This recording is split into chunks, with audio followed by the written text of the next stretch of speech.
I found my cat's collar in the trash, and that's when I realized she didn't need space from him. She had already decided to erase him.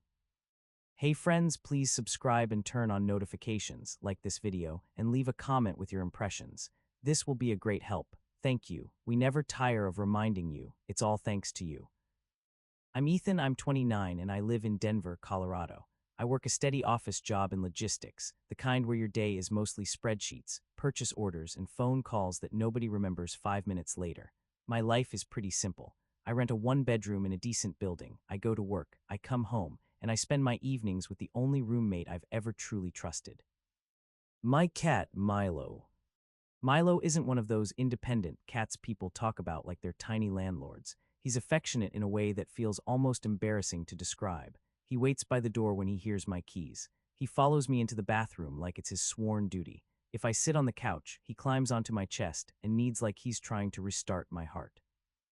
I got him from a shelter 3 years ago after a rough patch. I just moved cities, my friend group was still basically coworkers I occasionally ate lunch with, and I'd broken up with someone who didn't really love me, just loved having me around.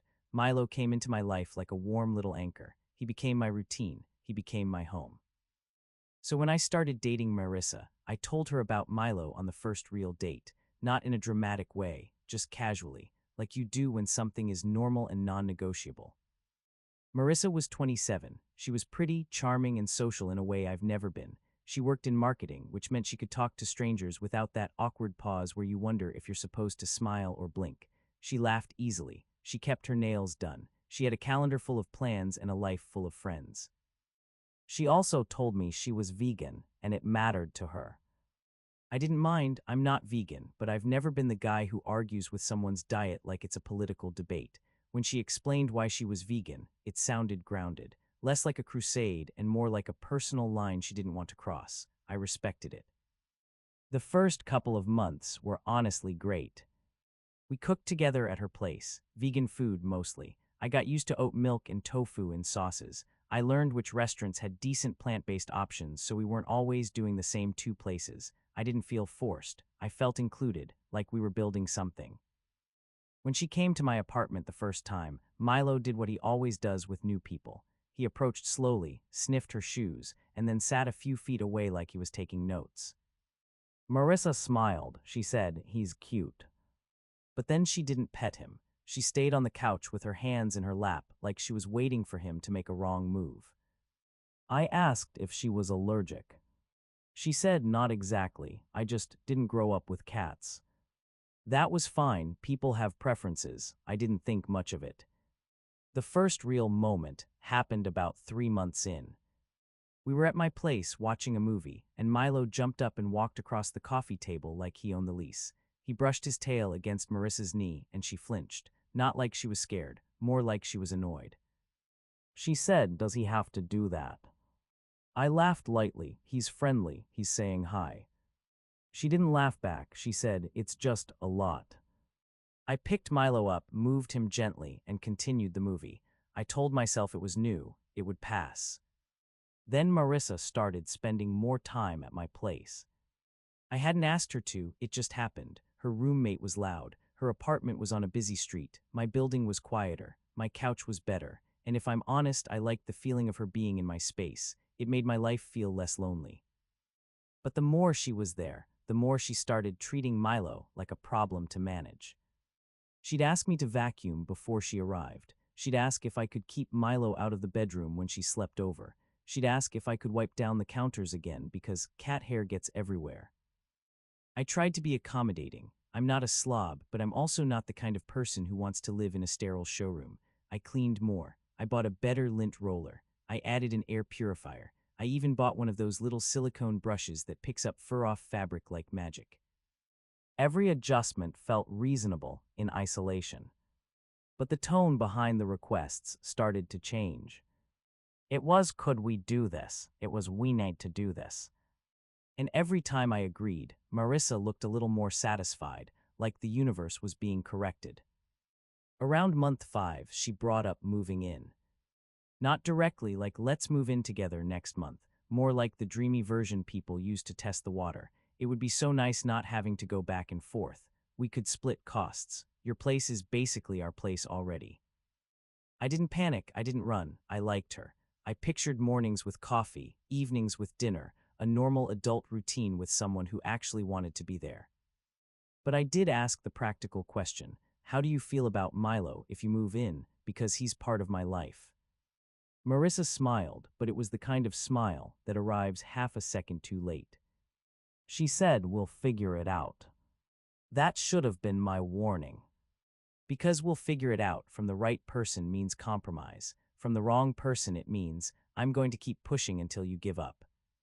A week later, she invited me to brunch with her friends. Her friends were nice enough, but it was obvious they were close and I was new. They talked in shorthand, referenced old trips, laughed at things I didn't understand. I did my best. I asked questions, smiled, tried to be present. At one point, Marissa's friend Kendall said, "So what's it like dating a cat dad?" It was meant as a joke. Marissa answered before I could. He's obsessed, she said, and rolled her eyes. Like Milo runs the household.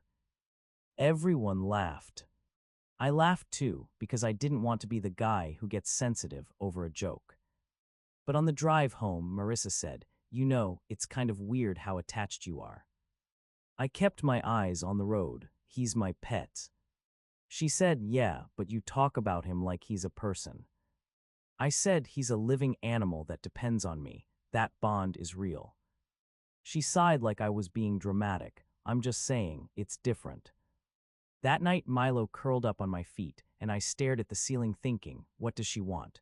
A version of me that loves things less. The next conflict came disguised as concern. Marissa started bringing up veganism again, but not like before, not like this matters to me. It became more like a measuring stick. She'd say things like, I just don't know how someone can claim to care about animals and then have a cat. I'd respond the same way every time. Milo is an obligate carnivore. I'm not feeding him because I enjoy it. I'm feeding him because biology is biology and responsibility is responsibility. Marissa would nod, but it wasn't agreement. It was the kind of nod people use when they're filing your words into a folder labeled excuses. Then she started sending me links. Articles about cats being predators, posts about how true animal lovers don't keep pets, threads from vegan communities where people argued that domestic cats should be phased out and people should stop adopting them. At first, I read them. I wanted to understand her perspective. But after a while, it became obvious she wasn't trying to share information. She was trying to win. One evening, she sat on my couch and said, "If we're going to live together, I need to feel like our home aligns with my values." I said, "Okay, what does that mean?" She looked straight at me and said, "It means Milo can't be here." My whole body went cold. I didn't yell, I didn't swear. I just stared at her like I was waiting for the punchline. I said no. Marissa blinked. "Ethan, don't just shut it down." I said, "I'm shutting it down because it's not on the table. I'm not getting rid of my cat." She leaned forward, "So you're choosing a cat over a future." I answered slowly, "I'm choosing my responsibility over an ultimatum." Marissa's face tightened. "This is exactly what I mean. You're obsessed." I could have argued for hours, but I didn't. I kept it simple. I said, "If you can't live with a cat, then you can't live with me." She looked offended, like I'd failed to prioritize her feelings. She said, "You're being selfish." And that's when I saw it clearly. She wasn't asking for compatibility. She was asking to rewrite my life to fit her comfort. We didn't break up that night. We ended the conversation with that tense, fake calm where both people are pretending the argument is on pause, not unresolved. But things changed. Marissa was colder. She stopped sleeping over. She started making comments about eventually and when you're ready to make adult choices. She spoke like she was waiting me out. A week later, she texted me while I was at work. "Hey, I've been thinking, I don't want to fight. Let's just take it slow." I read it 3 times. It sounded like peace. It sounded like maturity. I wrote back, "I'm open to taking it slow. Milo stays. That's the only non-negotiable." She replied with a thumbs up emoji. The next day she came over. She hugged me. She acted normal. She even tossed Milo a little toy mouse and laughed when he sprinted after it. For the first time in weeks, I exhaled. I thought maybe she's accepting it. I didn't realize I'd just relaxed at the exact moment she decided to do something worse than argue. It happened on a Wednesday. I remember because Wednesdays are my long days. I leave early, come home late, and my brain feels like it's been wrung out. That day I came home around 7:40 p.m., tired, hungry, ready to do nothing. I opened the door and something felt wrong immediately. Not dramatic wrong, just off. The apartment was too quiet. Milo usually meets me at the door. Even if he's asleep, he wakes up and comes trotting over when he hears my keys. That's our routine. That night, nothing. I stepped inside. Milo. No response. I walked through the living room, the kitchen, the bedroom. I checked his usual spots, under the bed, behind the couch, the top of the cat tree. Nothing. My chest tightened. I opened the closet. I checked the bathroom. I looked behind the shower curtain like a cartoon character. Still nothing. I noticed the cat carrier was gone, the one I kept in the hall closet. Then I saw it, Milo's collar, the one with the little tag that said Milo and my phone number, sitting in the trash can under a paper towel. My hands started shaking. I didn't panic scream. I didn't collapse. I did something I learned from my job. I gathered information. I took the collar out of the trash. I looked around for any sign of chaos. His food bowl was still there. His litter box was clean. His favorite blanket was folded neatly like someone had intentionally straightened it. That wasn't an accident. That was a decision. I pulled out my phone and called Marissa. She didn't answer. I called again, straight to voicemail. I texted, "Where is Milo?" No response. I stood in my kitchen staring at my phone, trying to stop myself from spiraling. I took one breath, then another. Then I did the second most boring, practical thing. I opened my email. Because 3 years ago when I adopted Milo, I saved everything. The adoption paperwork, the microchip registration, the vet records, all of it. I found the microchip number in my inbox within 2 minutes. Then I called my vet. They were still open. I said, "Hi, this is Ethan. My cat Milo is missing. He's chipped. Can you tell me if anyone has called or brought him in?" The receptionist's voice shifted instantly into that gentle concern people use when they're trying to be helpful. She said, "No one has called today. Are you sure he didn't get out?" I glanced at my closed windows and locked balcony door. "I'm sure." She said, "Okay, the chip company has a hotline. If someone scans him, it will come up, also called Denver Animal Shelter. Sometimes people bring cats there first."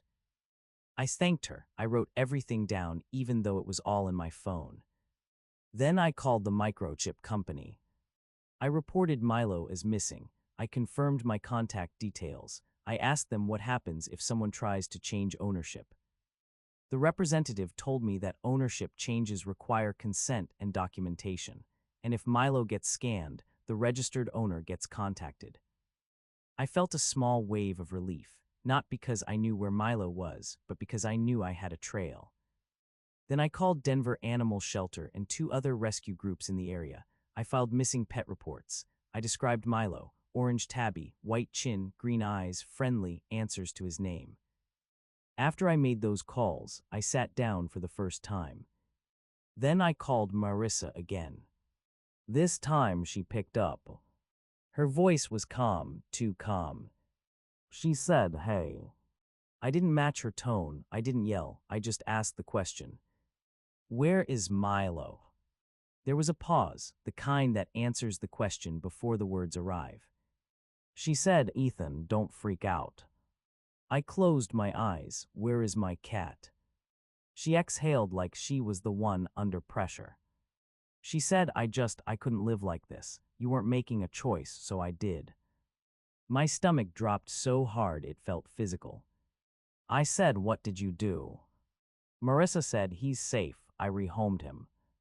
My voice came out low. "You stole my cat."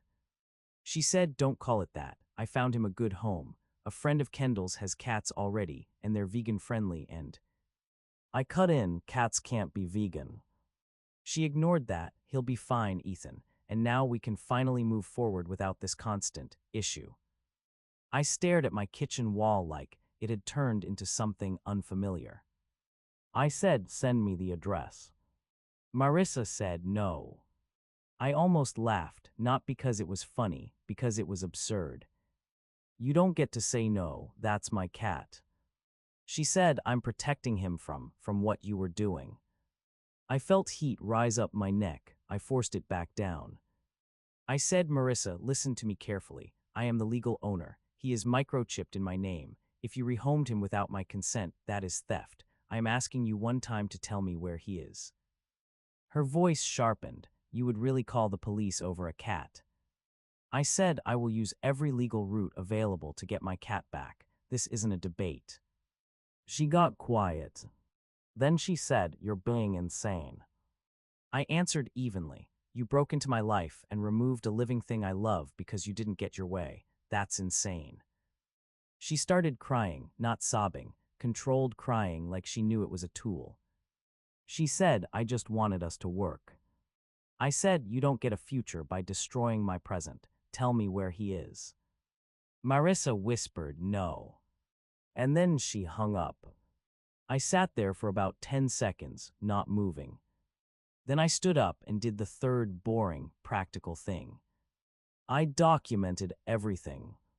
I took a screenshot of my text asking where Milo was. I saved the call log. I wrote down what she said in a note on my phone while it was still fresh. I pulled up the adoption paperwork and saved it to a folder. I didn't do it because I wanted revenge. I did it because I knew what kind of person I was dealing with now, someone who would rewrite reality to justify herself. And then I called the non-emergency line. I know some people will hear that and think it's overkill. But here's the truth: if someone takes your property, you report it. And in my state, pets are treated as property under the law. It's not poetic, it's just how systems work. And in a situation like this, systems are your friend. I explained calmly to the dispatcher, "My ex removed my cat from my apartment without consent. The cat is microchipped and registered to me. I need to file a theft report and get guidance on recovering him." They asked for details. They asked if I knew where the cat was. I told them no, not yet. They gave me a report number and told me to keep working through shelters and the chip company, because if the cat gets scanned, that creates a contact point. That night I slept maybe 2 hours, not because I was crying, because my mind kept running scenarios. What if the new owner refused to return him? What if Milo got scared and ran? What if someone tried to dump him at a shelter? The next morning, I took the day off work. I drove to shelters. I posted Milo's photo on local lost pet groups. I printed flyers even though I felt ridiculous doing it. Around 2:30 p.m., my phone rang. It was the microchip company. The representative said, "Hi Ethan, your pet Milo was scanned at a veterinary clinic." My heart slammed into my ribs. I said, "Where?" She gave me the clinic name and general area. They couldn't give me someone's private address, but they could tell me the location where he was scanned. I called the clinic immediately. A vet tech answered. I said, "Hi, I'm the registered owner of an orange tabby named Milo. I just got a notification that he was scanned at your clinic." There was a pause, then the vet tech said, "Yes, he was brought in today. He's here." I said, "Is he okay?" She said, "He's stressed but fine. He has a clean bill of health." My throat tightened. "Thank you, I'm coming now." I grabbed my folder of paperwork and drove across town. When I walked into the clinic, I saw him. Milo was in a carrier behind the desk, eyes wide, ears slightly back, the way cats look when the world stops making sense. The vet tech recognized my voice and came out with him. She said, "Can you confirm your identity and the microchip number?" I handed her my ID and the adoption paperwork. I showed her the microchip registration on my phone. She nodded, "Okay, he's yours." Then she added quietly, "The person who brought him in said they were the new owner." I didn't ask for names. I didn't need drama in the lobby. I just said he wasn't surrendered by me. The vet tech gave me a sympathetic look that said she'd seen this before. She said, "We can't mediate, but we can confirm ownership based on the chip. That's why chips matter." I picked up Milo's carrier and felt this wave of relief so intense my hands went weak. Milo meowed once, low and confused, and then he settled when he recognized my scent. I walked out to my car, set the carrier in the passenger seat, and just sat there for a minute with my forehead against the steering wheel. I didn't feel victorious. I felt protective. I felt like someone had tried to teach me a lesson and instead taught me something about them. On the drive home, I made one decision. The relationship was over. Not in a dramatic, screaming way, just done, because if someone is willing to take something you love when you're not looking, they're not a partner, they're a threat. When I got home, I let Milo out. He walked around the apartment sniffing like he was checking for danger. Then he jumped onto the couch and curled up like he was trying to return to normal. I texted Marissa one sentence. I picked up Milo from the vet. Do not contact me again. I will speak through my report if necessary. She responded immediately. How did you find him? I didn't answer. Then she started calling. I didn't answer. Then she texted paragraphs. She said she was sorry. She said she didn't mean to hurt me. She said she was doing what she believed was right. She said I was overreacting. She said I was threatening her. She said I was breaking her heart. All in the same hour. That's how you know someone isn't sorry for what they did. They're sorry it didn't work. I didn't argue. I didn't insult her. I didn't send a wall of text explaining ethics. I opened my lease agreement. Marissa didn't technically live with me, but she had a key because she'd been staying over often. That was my mistake. I assumed trust. I treated access like love. I called my building office and asked about changing locks. They told me the cost and the timing. I paid it that day. Then I sent Marissa a simple message. Your things are in a box by the front desk. The locks are being changed. She replied with one word, seriously. I didn't respond. 2 days later, my building manager called me. She said, a woman is downstairs asking to be let into your unit. I said, that's Marissa. Please don't let her in. She no longer has permission to enter. The manager asked if everything was okay. I told her, it's a breakup. I'm handling it, thank you. I didn't mention the cat. I didn't want it to become gossip in my building. I just wanted the boundary. Marissa waited outside for about 20 minutes. I watched from my window like a person watching a storm pass. Then she left. That weekend, Kendall messaged me. Marissa is devastated. She said you're being cruel. It was just a cat. I stared at my phone and felt something strange, calm. Because the sentence, it was just a cat, tells me everything about the speaker. It tells me they don't understand loyalty unless it's convenient. I replied to Kendall exactly once. It wasn't just a cat, it was a boundary. Please don't contact me again. Then I blocked them. A week later, I received an email from Marissa. She'd found my work email. That alone told me she still believed boundaries were suggestions. She wrote that she loved me, that she never meant harm, that she thought I would come around, and that she wanted to meet to talk. I didn't reply. Instead, I forwarded it to myself and saved it in the same folder as everything else, not because I expected a courtroom, because I've learned that people who cross lines once will test them again. And then life got quieter. Not instantly, but gradually. Milo started acting like himself again. He went back to greeting me at the door. He started sleeping on my chest at night like he was making sure I didn't disappear too. I started sleeping again. I started eating normally.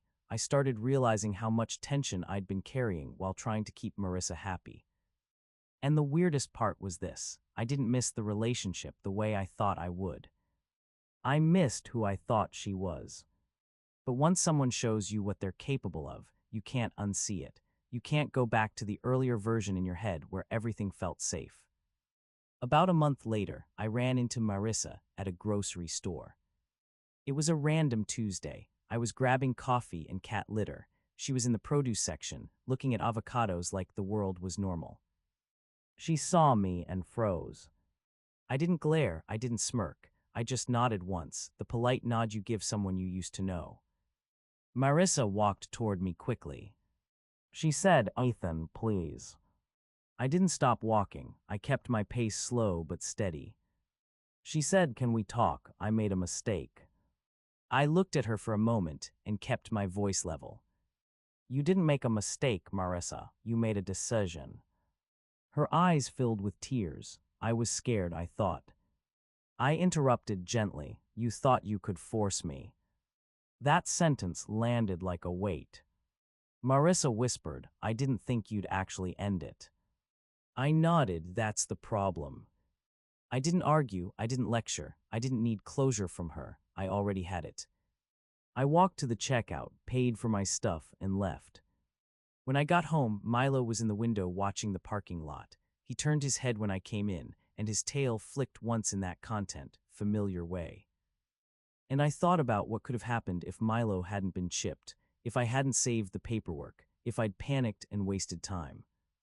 I'm not saying every cat story ends this cleanly. Sometimes life is brutal. But this one taught me something that I think matters beyond pets. People will call you dramatic when you enforce a boundary they expected to ignore. They'll minimize what they did. They'll tell you it's just an animal, just a mistake, just a misunderstanding. But if someone is willing to take something you love when you're not looking, they're telling you what the future will look like. It won't be one big betrayal. It will be a series of small erasures. And I wasn't willing to live that way. So yes, I chose my cat. Not because I value a cat over a human life, but because I value loyalty, responsibility, and trust. And Milo never once tried to control me. He never tried to reshape me into someone more convenient. He just existed, loved me in his quiet way, and depended on me to keep him safe. And I did. If you've ever loved a pet, you understand. If you haven't, I hope you never meet someone who uses that fact as a way to test your heart. Let me know in the comments, if your partner secretly gave away your pet, would you ever forgive them, or would that be your absolute breaking point?